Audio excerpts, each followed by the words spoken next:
Tech Trends, Episode 8.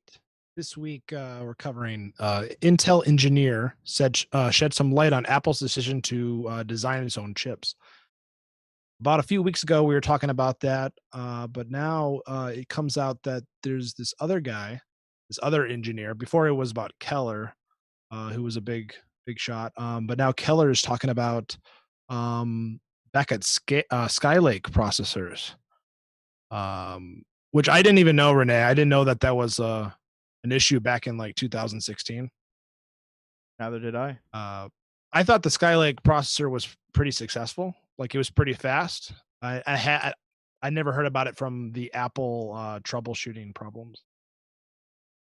And I've never really noticed anything. I really don't know nothing about the Skylark area. Yeah, No it's joke. Apple. Basically, it's Apple doing a whole bunch of troubleshooting, then trying to talk to Intel over and over again, saying, "Hey, we can't do this, we can't do that. Can you help us? Can you do this?" And it just turned out that it was like way too many times, and um, so it just. Oh, and it also that what happened is because of that, there were Apple had to delay its product, and so it's not happy about that. Damn. Yeah, it's you know uh, pretty interesting because they that was back in 2015, so it's 5 years later, and they must have debated that a few years, and then finally made it. The new processors coming out this year is supposed to be part of that switch, and so they must have planned this like probably a year or somewhere in that time frame. They decided to do this, and they finally make it public. Yeah, that's what I really discussed this about a year ago. Yep. I discussed that Apple had announced that they were going to get away from the Intel processors. They were going to actually do that. But they didn't. There was not much information discussed or disclosed to the public on that. They just said that we're going to, but there was not really much information. Not till now. Now there's more information out there. Yeah, and interesting that they're deciding. They're like, well, if Intel is pretty reliable, or was the industry's standard for many years, they're just thinking we're not going to go switch to AMD because AMD is probably going to have the same problems, and so they're like, let's let's just take this on ourselves because we just can't have a product launch that's delayed by 2 years. Yep. So it was announced that this engineer named Pete Newell spoke to PC Gamer, saying that the Skylake processors is what finally tipped Apple to explore other options. I wonder how their new products or sales and everything and performance or every other aspect of the processor is gonna impact the device and the client use and everything else that goes along with it. It tells you it shows you how like PC insulated I am. The article says that it was a lot of highly publicized delays. I never heard about it, so it wasn't in my circles. I've been in and out of circles, but I've never heard of this one. Yeah. Um. Oh yeah. Okay. So the article goes on to say that Apple became the number one filer of problems in the architecture. Oh wow. So yeah, it's if they can't get their stuff working, then at least when you try to contact Intel or something, um, you have less weight than Apple. So they're going to move I know to I've caught. these Macs are going to ship with ARM based chips, and then Mac the Mac OS will continue to support Intel machines for years to come. There's a separation, but also still a partnership that has to exist for many years. Yeah, I'm curious on that. Yeah. So the next topic is new iPhone 12 um, has a lot of stunning display decisions. It's got some pretty high pixel counts, high PPI. Um,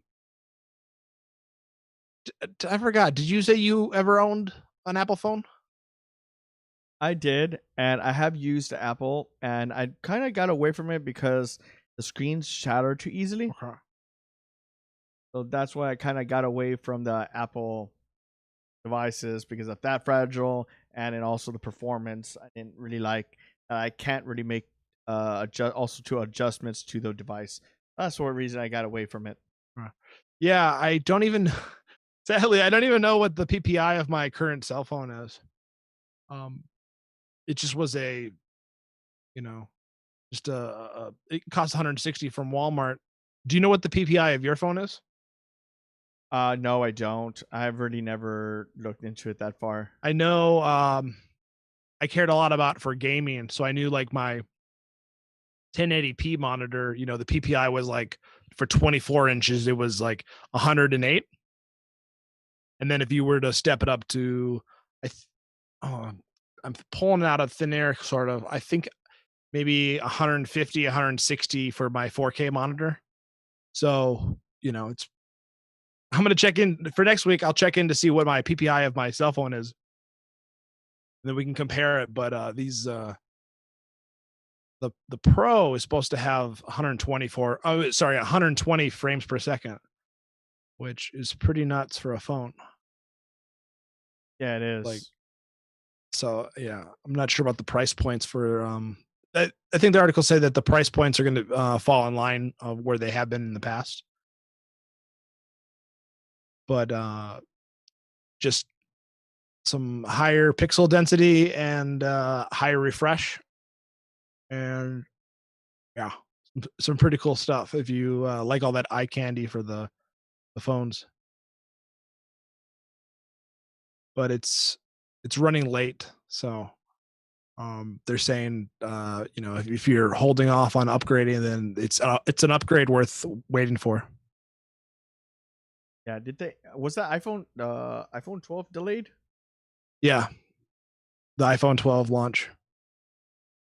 It wasn't it like sometime when was it like in September or was it in February or March, April? When was the initial launch? Oh, I'm sorry, I don't know. I'm just so out of that ecosystem. But yeah, I will follow up on that. Definitely. So the next one's pretty interesting. So if you want to get some iPhones, look to those articles. But the next one is about Google's phone app. So Google's going to be telling businesses if they want to give them their phone number. A lot of the information is already on Google, but if they want to make it easier for Google and be part of a program where the Google phone app, um, so that it'll basically be a caller ID that'll help you know that the company is actually calling you instead of just some random number, so you can get the phone calls that you actually want. Have you ever used the Definitely. Google phone app? Uh for for phones calling, no, haven't used much of the features of the Google. Yeah, it says that the service only works on the Google phone app and won't be available on every Android phone. Oh. Sadly, I have to confess, this week's plan have been weird. I haven't actually downloaded it to see if my phone qualifies for that, but you guys can check out for The yourselves. one the one thing I did notice on my phone is I get check marks on my video on my what's the things called on my calls. That I do get. Kind of like a verified. I don't know. Yeah, I get verified calls, and it talks about that in the article that they actually rolled that out, and that's something recently that I just noticed I started getting check marks, and I didn't know what they Does were. it tell you what the company name is? But no, it just shows me the names that I have on my phone and numbers that have been verified, and like my sisters, my mom's, Oh, fiance's. so it's only your personal ones? To what right now at this point in time, I haven't seen any. Really, businesses don't call Yeah. me unless it's for Yeah. collections. So I haven't really seen anything else besides that. So yeah, gotta download that Google phone app and see if our Android. You have an Android right now, or your Apple? Android. Android. See if our Apple phones are compatible with this.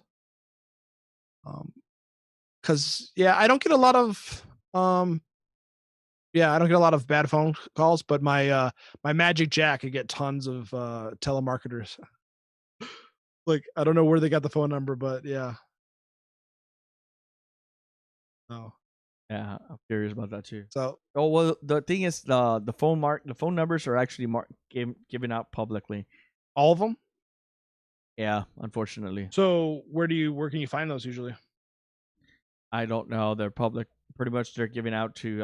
I forgot how I found this out, but pretty much every phone number that's out there has been given out to. It's like almost to what was, I forgot those people that call you for Yeah, marketing, telemarketers. telemarketers. They That's how they get it because of a public records of people. Interesting. I want to find where this public record is because I was actually looking for some people's phone numbers today that I didn't have them in my address book, and you find all these different websites where they're asking you to pay, like pay $1 to do a trial for 5 days, or you somehow you get sometimes you get the phone number, sometimes you don't, and it's kind of hit and miss. Yeah, like me for instance, I whenever I do like if you type in your name and your city and state that you live Yeah. in, you'll actually find your phone number and address sometimes. Yeah, I used to have more success doing that. Like I would do like white pages and it would show up, but um just a whole bunch of paid sites have uh come to the front of Google search. And so it's harder to find the free ones. And that's kind of that's based off of Google advertising, you know. It kind of there's some of it that's where it's displayed that it's an ad, and some of it's where I think they just get on the front page, you know, because of they're paying them, you know. So Yep. you gotta that's pretty tricky. Maybe that's a challenge if anybody knows how to find the public listing for phone numbers so that everybody like has that resource. Because I would love to benchmark. I know I can't think of the word. I'd like to just keep that in my own record, you know. I just don't know where you find it, but I know it's somewhere out there in the Yeah. net because a lot of this stuff is public because of hackers and stuff like that. That's how you get a lot of this information from. Everything's leaked. Oh yeah. But I was wondering if yeah if there was like a public like a government resource or something, Oh, government? No, hell no. or a phone company. So you're saying it's just basically based on people getting it the wrong way? People that people wrong way, or the company gave it out to the third parties. Third parties accidentally leaked it, or they put it out in a file that they shouldn't have put it out there. Yeah, It's it's like when it's you get on the phone lists of things, like email lists, and Yep. you give them your information. Yep, and also too, a lot of this stuff too is public too because every social media you log into, everything you do, it asks you for phone number. That and you don't know what that program is like Facebook, Instagram, and your email systems. You don't know where that phone number is going to. Yeah. They tell you that your information is being used, for marketing, but they don't tell you how much of it and to who exactly and uh, Correct. how specific. So, our next topic is about I was kind of shocked about this one, but I guess a lot of people aren't, wouldn't be that, uh I don't know, it's Microsoft. They're closing their, retail stores. They used to have a lot of, stores that look like Apple's. There was comparison because Apple has their Apple store, and Microsoft, you know, wanted to, I guess, be hip or they wanted to have a front, you know, instead of just being like behind the scenes as your operating system. Now they can have a store that you can go, but they just didn't distinguish themselves enough so that their stores kind of became a little bit of a joke where it would just be about kids playing video games usually. That's the the thought anyway, that it wasn't as busy as Apple stores, and it didn't have as much function. Yeah. I wonder if the stores here in Austin are actually going to be closing out. Oh, Apple store. I mean, the Windows, Microsoft store. Yeah, I think it's probably because a Microsoft store, probably they didn't have much connection with cell phones, right? Oh, So, I mean, that's another reason why an Apple store makes sense. But then they have a whole lot of product lines too, and Microsoft just has mm, it just appeals more to gamers. And can you think of any products that Microsoft does that I mean the operating system, right? But everybody knows where to buy that online. yeah. Because last time I walked into a Microsoft store, they actually had trying to sell me. I actually tried, but I told them, no, no thanks. It was an Asus gaming PC, and it was so customizable, and laptop too, and you could interchange every single component on it. I was like, wow. They do sell computers there. Yeah, And were they going to ship that to your house, or they had that on site, or you had to like? they had that on site. Oh, really? Okay. Yeah, I just don't know what the quantity. I don't know what the quantity is on site at this store, Yeah. but Well, yeah. Basically, during the global problem everybody's been dealing with recently, it's made a lot of companies think about where their positioning is, or how many storefronts they're going to have, and how much of them. A lot of things are going online. So a lot of companies are going either bankrupt or closing some stores temporarily, or just a whole bunch of restructuring. So Microsoft decided that this was a good time just to close them. wonder how that's going to affect the Oh, market. and actually, yeah, I should mention that they're actually keeping four of them open, keeping the one in London, New York City, Sydney, and the Washington campus, which is the Redmond. So they'll go from the stores to experience centers where you can touch, see, and play with the products, but not actually purchase anything. So it's kind of like their Display stores. display stores. Yeah, I was gonna say museums, but not really. It's the more like it's the modern stuff that they're gonna be showcasing. It's basically, yeah, like a never ending PR. Um, yeah. Yep. Oh, yeah. Their portfolio, they said, is mostly online. Um, but yeah, they were never able to get out from under Apple's shadow of their stores. Yep. Oh, they were wow. They go all the way back to 2001. Um, oh wait, no, wait, sorry. That's where Apple made their first store, and Microsoft did it 8 years later in 2009.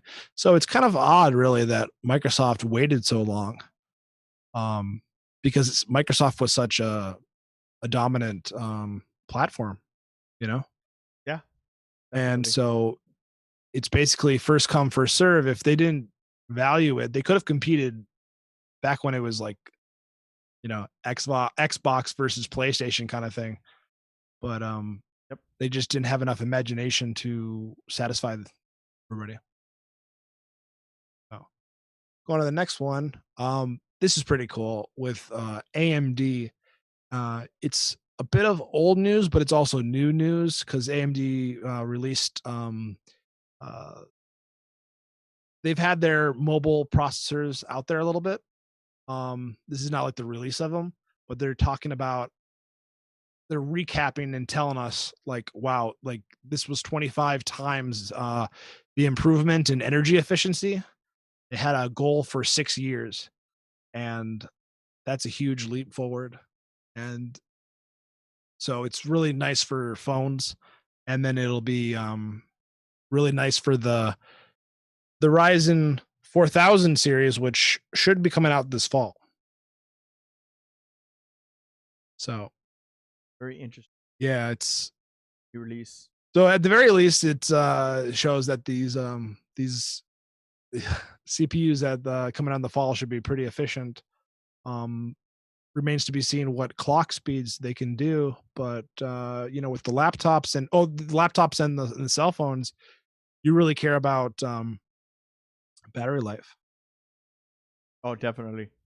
So so props to AMD and also to because also I'm going to say Nvidia and Intel. They're along those same lines of really efficient, and it's nice that AMD uh, made a huge turnaround from their bulldozer CPUs to this point where at the moment they're kind of the energy efficiency king in their CPUs. Good to see. So the next one is about Intel. Intel is doing this artificial intelligence associate degree. This program at this community college. It's the first of its kind in in the United States. It's going to start this fall, 2020. So Can't wait to see this. I want to see how this is going to perform and the market, and how it's going to affect the market, how it's going to affect people's knowledge, and yeah, I'm kind of the pragmatic. Like I want to know the practical. I want to know is if you're going to go for this 2-year degree, this 2-year degree it combines into a like a bachelor's. Like it's not meant to be a standalone, I believe. Um, but I mean, I guess we need to know more details about. They've given us the rough estimate as to what it's going to do, but they're showing that Intel's caring about the next employment of AI is going to be a big deal. We want to be able to have people who can still have jobs in the years to come, and so with all the joblessness that this global problem has created, they're saying that there's some light at the end of the tunnel. They think that they can this program can be a example for other people to make programs like this. yeah. The question is, people that are unemployed at this current time, will they actually make this jump, or will they not? Yeah. Well, Are they are comfortable? they comfortable to go into a program like this with Yeah, so much uncertainty since it's the pilot program? correct. And my healthy dose of skepticism is that I would hope that Intel, and I wish that Intel would have said that uh, this will somehow give you a leg up if you apply for a job at Intel, you know, Yep. or that maybe Intel partnered with some other companies and some other companies said, if you get this part of your bachelor's degree for some, for some technical job that's, there's a lot of different levels of technical jobs in all these companies, that this gives you a little bit of a leg up. Otherwise, it's kind of like a nice liberal arts tacking on, kind of like learning some programming for fun versus, is this going to be something that employers are going to look at and actually put you a little bit ahead of the pack? Otherwise, it's yeah. So that's the criticism. Sorry about that. It's just I wouldn't do a 2-year degree if I didn't know. Some people are. They're like, okay, I'll just tack that on and then I'll do my other engineering or whatever else they're doing. But I need to know. Oh, me, I did that. I I did need the that. details. I did that. I jumped into a degree I didn't even know what I was doing, because my, was that called, the advisor, Yep. administrator, that they fired her, and I was without an advisor for a year and a half. So I didn't know what the hell I was doing. I just jumped into a program I didn't even know. Yeah, that's pretty rough. Um, Nobody knew anything about my degree, and even the counselors. I was like, they were like, I don't know. yeah, gosh, that's a scary thing to be in and pretty frustrating. And that's where my criticism is that they need to show that there's some merit to it. And oh, and I was going to say, like a lot of community colleges have really great counselors. You had a really bad experience, like the counselor that I've been using recently. really helpful and really on their game. So, um, I want to apologize for that experience that you had because that is horrible. And can anybody do this? And is this are you getting a grants for this or what? How is this program applied for? Yeah. They said they're partnering with the Arizona Commerce Authority, so it's going to provide a workforce grant of $100,000 to support the program. Um, so Oh, I wonder if I should jump on board on that. yeah, well, this is yeah, this is in Arizona. If Intel decides to do it in other states or Or yeah, online? online. Yeah, gosh, I didn't even think about that. Why wouldn't it be online, right? Um, but I think the way that it Yeah. makes it described is that there would be in class portions.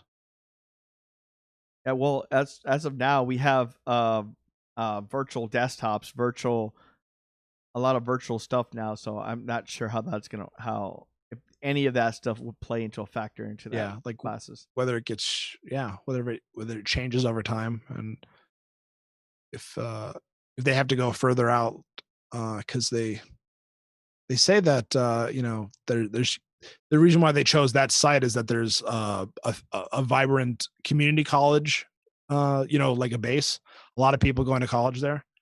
So that just it seemed to be the partner that they wanted to the state and the community college they thought was the best for their purpose. Like a Kansas City for Google Fiber, the first, the ideal. So, hope there's good things to come for that. So Intel, show us what awesome stuff this artificial intelligence associate degree can do for a bunch of unemployed people right now, or a bunch of people who are employed but are changing careers or going to college for the first time. So, Wish them luck. yep, good luck. So the next topic, our last topic of the day, is about Nvidia, and Nvidia is talking about. They've always been talking about AI, but they're going into more specifics about how it's beneficial to medical researchers and clinicians. Um, so how you can plug data in and then get into AI models and then get better results. Yep. Oh, Yeah, I've even seen people actually do AI with like programs and stuff like that to develop medications to put in all like all that crazy stuff that they do just to figure out cures and reactions and stuff like that, and bringing AI into it, you're gonna be able to see visual more. yeah. The I think the most challenging part was just the speed required because these models are pretty complex. They were saying the challenge between getting the models from the hard drives into the clinical settings. Um, Uh so it's a lot of data like being transmitted from a long distance. Not everything's on site. yeah. Yeah, and a lot of hospitals are still using P1 lines, low speed connections, and they don't have the latest like, SSDs or transfer rates inside the computers or hardware intense hardware specs. They only have basic. Yep.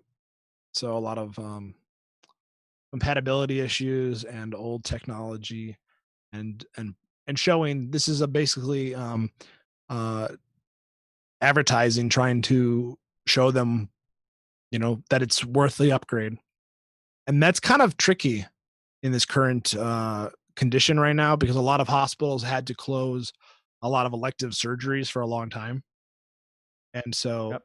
a lot of hospitals are actually looking at budget deficits that they're trying to figure out if they can get some state funding or federal funding, or if they can somehow they're just looking for like fundraising and different ways of trying to cover their costs for this year.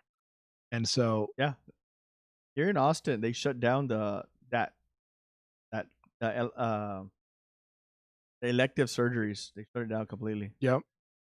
And me in Minnesota, they closed it down for mm, maybe I want to say somewhere between 1 to 3 months. And some places, I know some places for different, depending on what services you're trying to go, but some places where they have like eye surgery or something else or whatever, only one side of like three are open. So there's places where they're at way lower capacity, and so Nvidia has a little bit of an uphill battle um, to show people that they should invest in something like this. They should. But they're showing that there's no need to download and install an AI model. All that's needed is an internet connection and a couple of medical images to upload for testing with the AI models. So I love this about NVIDIA. They're really making it simple to interact with their product. I think they're, That's good. yep. I was going to say, like, That's I think soon. their customer service on this front is, you know, they they get some flack for having pretty expensive equipment like GPUs, right? Like raising the price point. But I just have to say, compared to the competition, they have a lot of stability in what they deliver. So they're kind of they're the leading edge. They kind of have the authority to, in a sense, charge what they want. Yeah. Wonder what is the price? Yeah, yeah, What's the catch to it? What also too? What is the bandwidth that it's gonna take? yeah. To make this AI work well. Yeah, because a lot of rural areas do not have more than 10 or 20 megs connections compared to like here where I live at Austin. You're looking at 100 meg in certain areas and even a gigabyte download speed, but that still does not give a lot of other areas outside of outside of our area that don't have it. Yeah, that's and if you look at the article, some of that stuff is missing from the press release. So it's their marketplace. It's called Arterys Marketplace, and it was integrating Nvidia Clara platform. So yeah. I mean, I don't know more specifics about what data they show. They usually have like um, they've had a conference about a month ago or yeah, about a little bit more than a month ago, where they showed how AI helps, how their newest products are really helping drastically speed up all these calculations. And Mm. they did show that the price was significantly lowered compared to what previous technology could have afforded. Um, I think the comparison, sorry about this, it's kind of vague, was something that used to maybe cost, um, mm, oh gosh, no, I can't even. I'm not going to go there. But if you look up what Nvidia said about it, it showed a drastic reduction in the price from the old GPUs to the new GPUs, and for like the price for performance and the amount of time. So yeah, just leave it at that. But yeah, they're doing most of the stuff with showing CT scans for the COVID, so showing its relevancy and how it can speed up in some of these very intense situations where you have a lot of patients and you're trying to get the healthy outcomes as fast as possible. Get people in and out and figure out you know how to turn around their condition before things get worse. Yeah, before this human malware gets more infectious. Yep, definitely. Well, that's the end of our topics this week. You guys have any comments or suggestions? Leave them below this video on YouTube, and this is also the podcast. Um, this weekend, today is the last day of the June giveaway that we're doing. So you still have time to enter that. You got about 6 or 7 hours. It's about 5 p.m. Central U.S. time. But starting tomorrow on Monday, the $15 giveaway for July will start. So the Gleam link will probably be in the description of this video, and if not, you can also look in different places. We're on Facebook, Twitter, and yeah, we'll be plugging that. Yeah, and also if you want to support our podcast, there'll be a link below to actually click support, and you'll be able to like donate some up there too as well. So if you need something, donate. The link will be down below. Yeah, Anchor does a good job of making it easy for people to support at different levels. Like you'd support at $1 a month, and that would help out the channel so we can continue to make the podcast stronger with technology upgrades. So if you want to do that, you can do that. Otherwise, liking our podcast and sharing it with others really goes a long way. And we hope you have a great week. See you guys. See ya.